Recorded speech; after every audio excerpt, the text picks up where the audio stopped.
Unexplained Phenomena is a collection of scary stories about mysterious events and inexplicable paranormal activity. When I was young, I found an old radio at the dump and took it home. Late one night, I was playing around with it, trying to get it to work. I found an old television antenna and attached it to the radio. Then I started slowly scrolling through the static, trying to find a station. After a while, I came to a station that was playing a weird crackling sound. I sat there listening to it for a second, then it suddenly stopped and a faint voice said, "It doesn't work. We're already dead. We're already dead." For a moment, I was stunned, and then I began to freak out. It creeped me out so much that I almost threw the radio out the window. My friends and I liked to explore abandoned buildings. We would take photos of the inside and post them on the internet. One evening, we visited an old abandoned factory. We made our way inside through the only entrance, a doorway with no door on it. As we were walking through the building, we started to hear a loud banging noise. Getting a little bit spooked, we decided to leave. When we got back to the entrance, we got the fright of our lives. It was completely boarded up. We ran back through the building and managed to find a window where the boards were loose. We kicked them away and climbed out. It was definitely one of the most harrowing experiences of my life so far. I still have no idea who or what could have boarded up that entrance in the few minutes after we went inside. In the middle of my university, there was a big lake. The university buildings were on one side and the dorms were on the other. There was a small island in the middle of the lake with a gazebo on it. There were two bridges that went across the lake. The first bridge led to the island and the second led from the island to the other side. To get home, you either walked the long way around the lake or took a shortcut over the bridges. One night, I was going back to my dorm and I was walking over the first bridge. As I reached the top, I noticed a figure in a white hoodie on the second bridge, coming towards me. As I came to the end of the first bridge, I lost sight of him. I didn't think anything of it until I crossed the island and walked up the second bridge.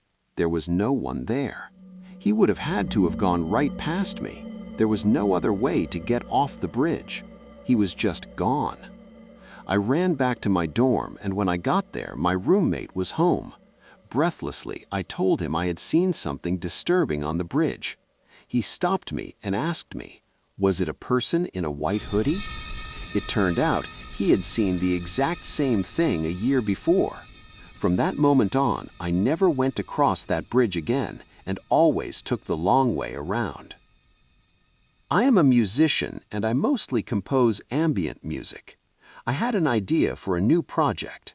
I was going to record the sound of myself sleeping and then set it to music. At the time, I lived alone in a remote area. That night, I set up all my microphones and equipment around my bed. I fell asleep around midnight with the tape running. The next day, when I reviewed the recording, I heard something that left me completely horrified.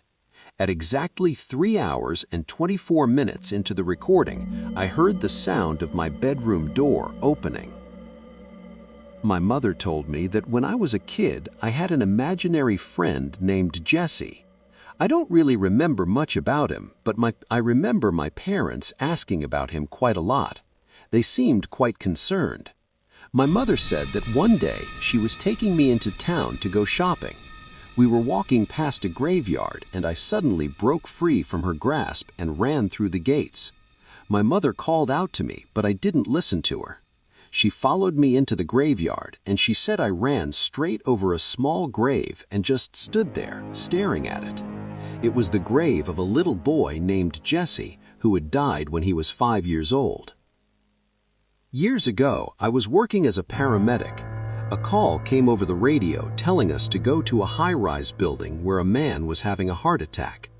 When we got there, the man was lying on the floor clutching his chest. His skin was clammy and he was breathing heavily, complaining of agonizing chest pains. We rushed everyone out of the room and began attending to him. He seemed to be slipping in and out of consciousness.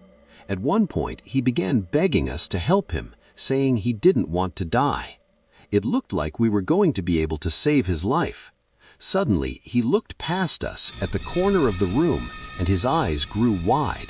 His face became white, and he tried to scoot backwards as if he was trying to get away from something. We held him down and told him to relax and stop moving around. He paid us no attention.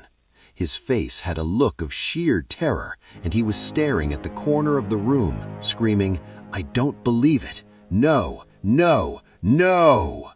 Then he suddenly flatlined. We weren't able to bring him back. He died right there on the floor, his face frozen in a horrific grimace. When I think about it now, it sends a shiver down my spine. I still don't know who or what he could have seen in those final moments. One night, I was in my bedroom studying hard. I had an important exam the next day. Around midnight, there was a knock on my door, and I heard my mother saying, "Honey, I brought you a snack. Open the door." I was busy and didn't want to take a break, so I just replied, "Leave it outside. I'll get it later." There was no answer. Again, I heard her knocking on the door, and she repeated, "Honey, I brought you a snack. Open the door." "I don't want any snack," I said. Then I heard my mother fly into a rage. She went berserk and started screaming at the top of her lungs, "Shut up, just open the door, open it, damn you." I was shocked. I had never heard my mother behave like this.